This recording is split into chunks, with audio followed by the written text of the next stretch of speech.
título deste capítulo é Reencarnação. Nele abordaremos a pluralidade das existências, a justiça divina, os antecedentes, reencarnação no Evangelho, a evolução do espírito, aspectos gerais sobre reencarnação, vidas passadas, a exortação de Kardec. A reencarnação é, sem dúvida, um dos assuntos mais interessantes que a doutrina espírita estuda.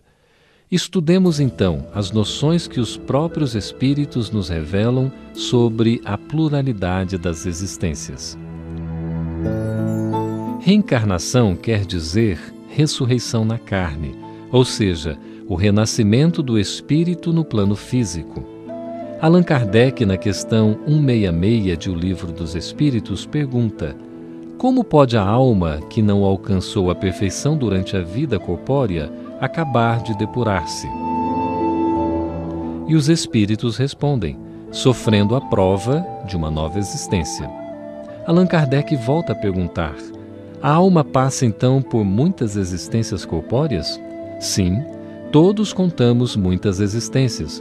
Os que dizem o contrário pretendem manter-vos na ignorância em que eles próprios se encontram. Esse é o desejo deles. Kardec então comenta: todos os espíritos, criados simples e ignorantes, tendem para a perfeição, e Deus lhes faculta os meios de alcançá-la, proporcionando-lhes as provações da vida corporal. Sua justiça, porém, lhes concede realizar em novas existências o que não puderam fazer ou concluir numa primeira prova. A cada nova existência, o espírito dá um passo na senda do progresso, e quando limpo de todas as impurezas, não tem mais necessidade da vida corporal.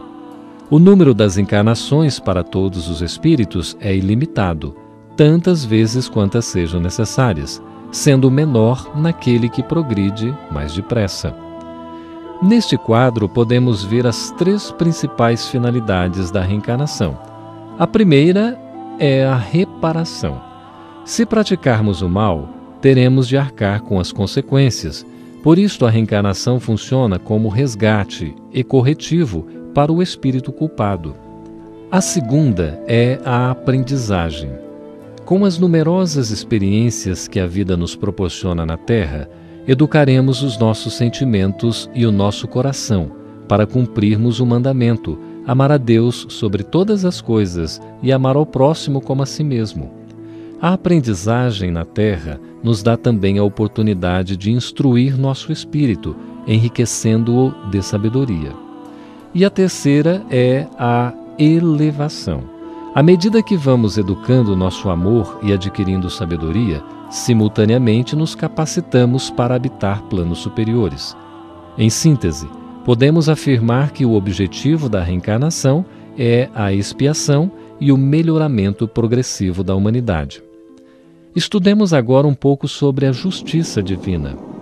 A reencarnação fundamenta-se na justiça de Deus e na revelação espiritual, pois o bom pai deixa sempre aberta a seus filhos uma porta para o arrependimento.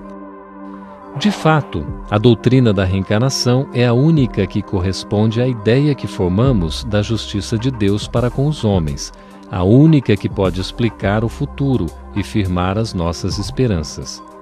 Com esta explicação, percebemos que somos os autores do nosso próprio destino. Nós respondemos pelos nossos próprios atos. Descobrimos então que as aparentes injustiças que surgem em nossas vidas têm uma causa em nós mesmos e servem para nos reajustar perante a lei. As reencarnações não acontecem somente na Terra. Os espíritos dizem que vivemo-las em diferentes mundos. As que aqui passamos não são as primeiras, nem as últimas. São, porém, das mais materiais e das mais distantes da percepção. E, ao final, o que fica sendo o espírito depois de sua última encarnação? Um espírito bem-aventurado, puro espírito. Assim concluímos que nosso destino é chegar à felicidade dos espíritos puros, e que isto dependerá do esforço em trabalharmos no bem constantemente, de modo a atingirmos este nível de luz. Portanto, somos anjos em potencial. Estudemos os antecedentes da reencarnação na história. Desde tempos imemoriais, a imortalidade da alma e a reencarnação inspiram as mais extraordinárias filosofias, constituindo o conhecimento dos santuários e dos antigos centros iniciáticos. Podemos ver nas ilustrações a frase inscrita no dômen de Kardec: nascer, morrer, renascer ainda e progredir sempre, esta é a lei. Lembremos também que os druidas, que eram sacerdotes celtas, exerciam as maiores funções legais e educativas, defendiam a imortalidade e a reencarnação. Na Grécia, a reencarnação estava presente na filosofia de Sócrates, Platão e Pitágoras. Recordemos ainda que os egípcios eram um dos povos mais reencarnacionistas da antiguidade. Concluiremos que muitos dos estudiosos das ciências psíquicas afirmam a existência da reencarnação como veículo da imortalidade.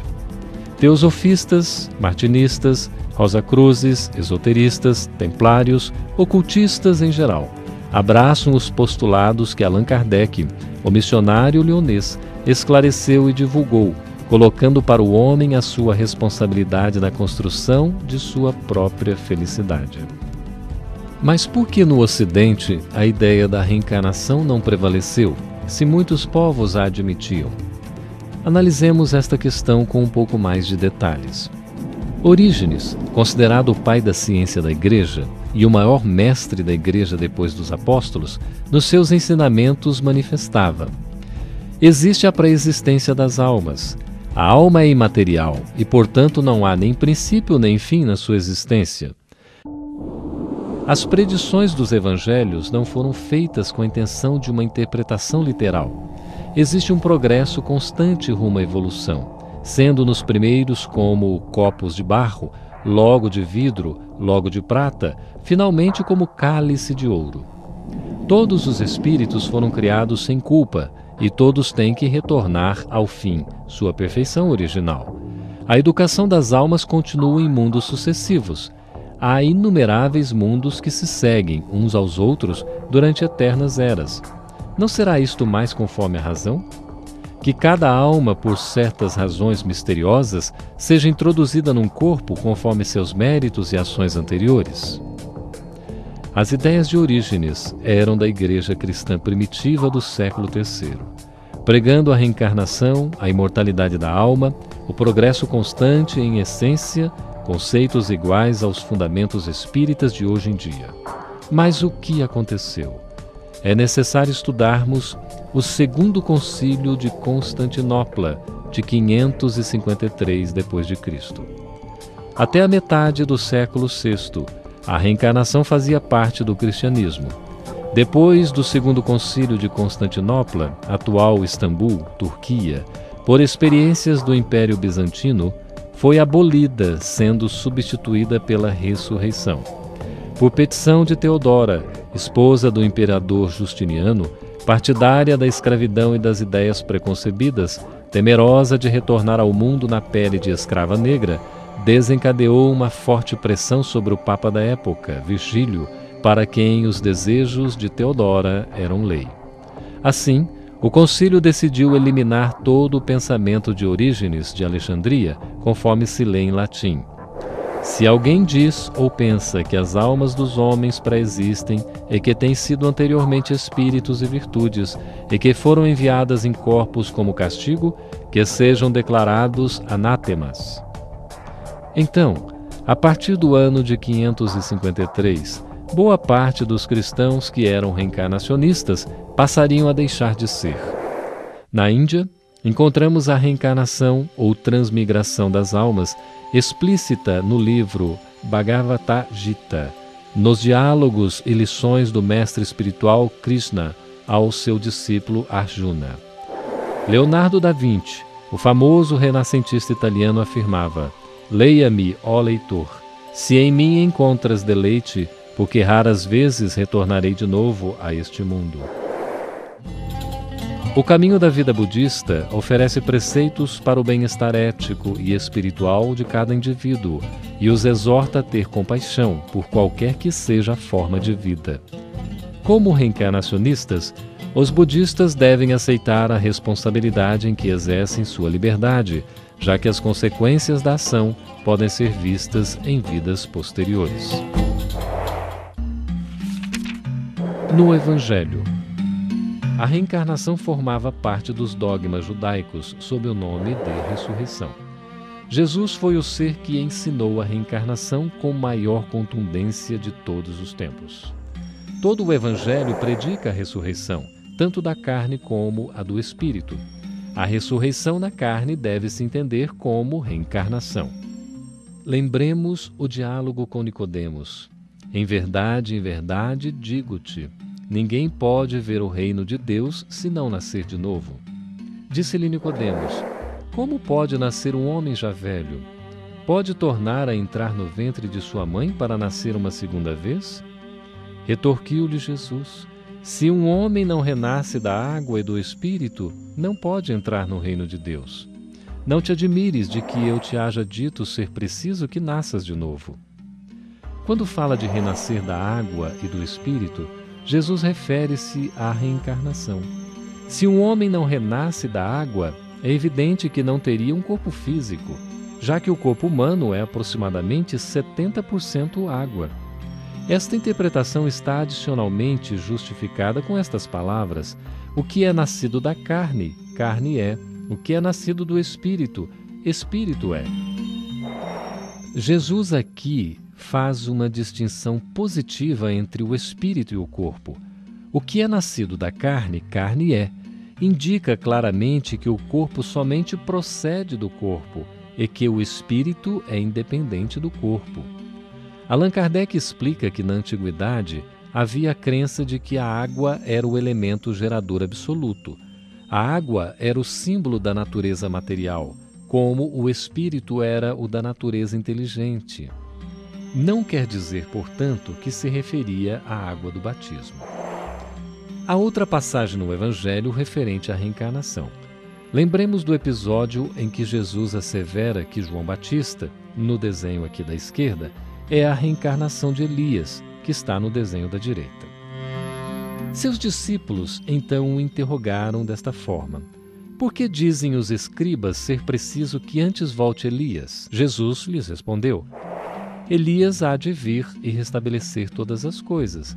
Mas eu vos declaro que Elias já veio, e eles não o conheceram, e o trataram como lhes aprouve.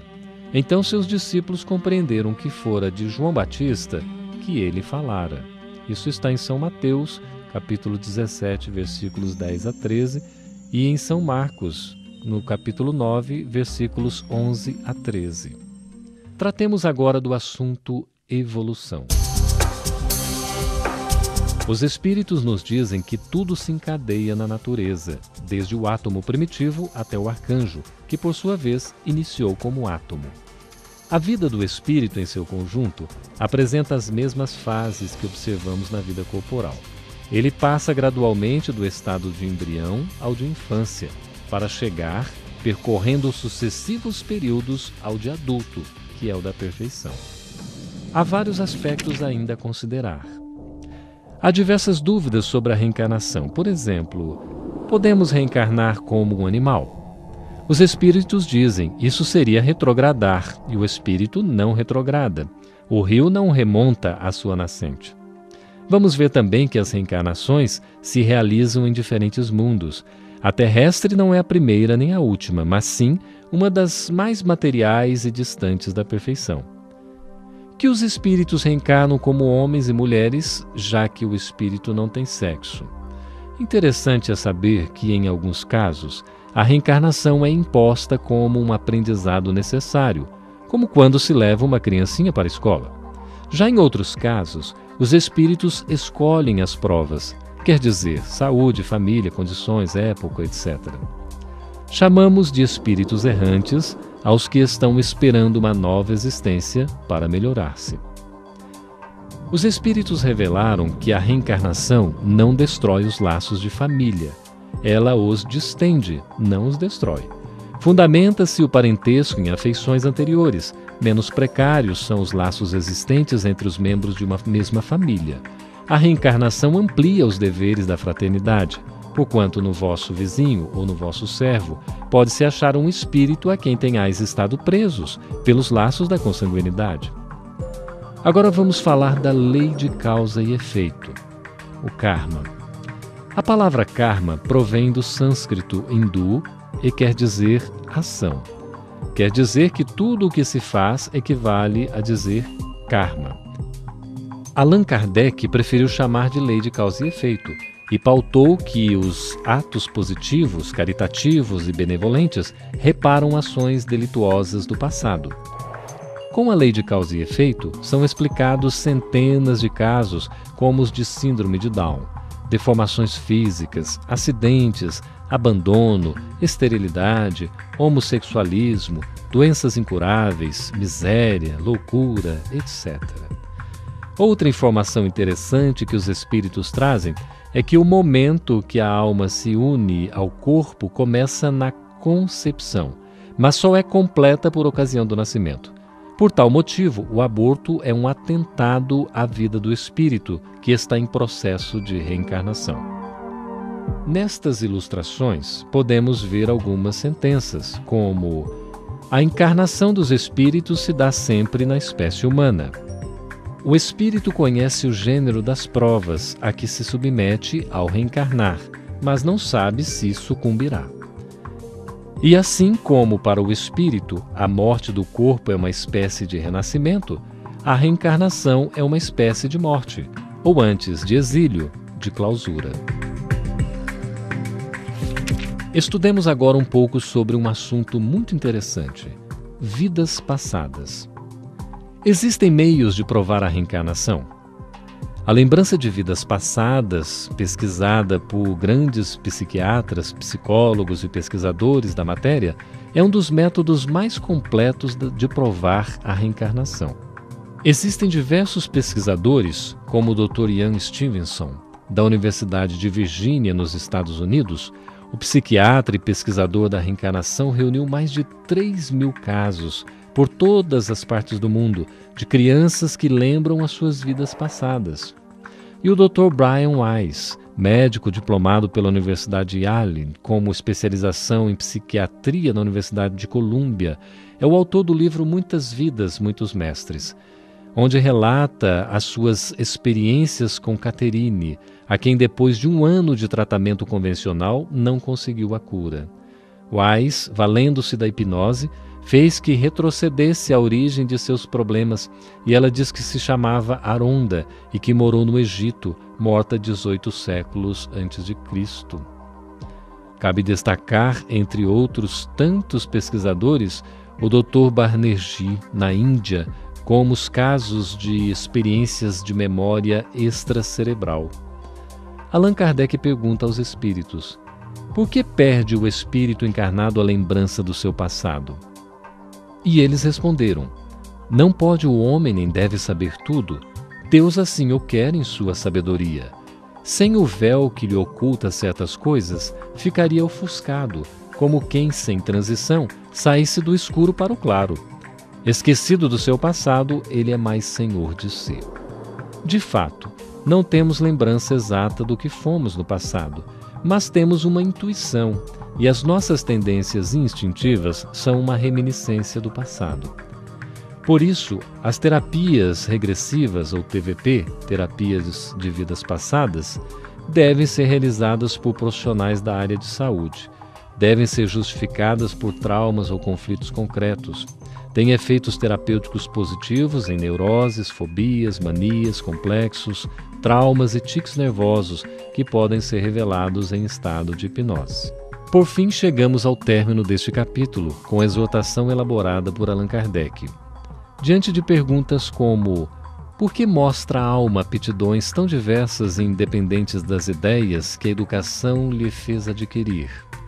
De onde vem a aptidão extranormal que muitas crianças em tenridade revelam para esta ou aquela arte, para esta ou aquela ciência, enquanto outras se conservam inferiores ou medíocres durante a vida toda? Qual a filosofia ou a teosofia capaz de resolver estes problemas? É fora de dúvida que ou as almas são iguais ao nascerem ou são desiguais. Se são iguais, porque entre elas tão grande diversidade de aptidões? Dir-se-á que isso depende do organismo.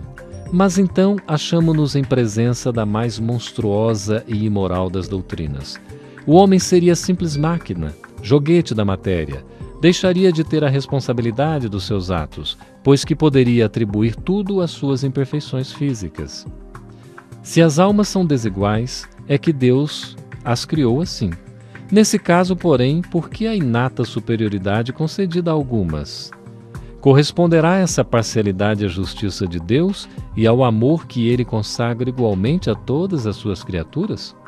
Admitamos, ao contrário, uma série de progressivas existências anteriores para cada alma e tudo se explica.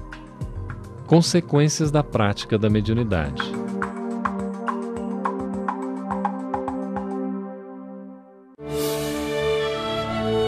Muito obrigado pela sua companhia. Continue conhecendo a doutrina espírita. Até o nosso próximo encontro.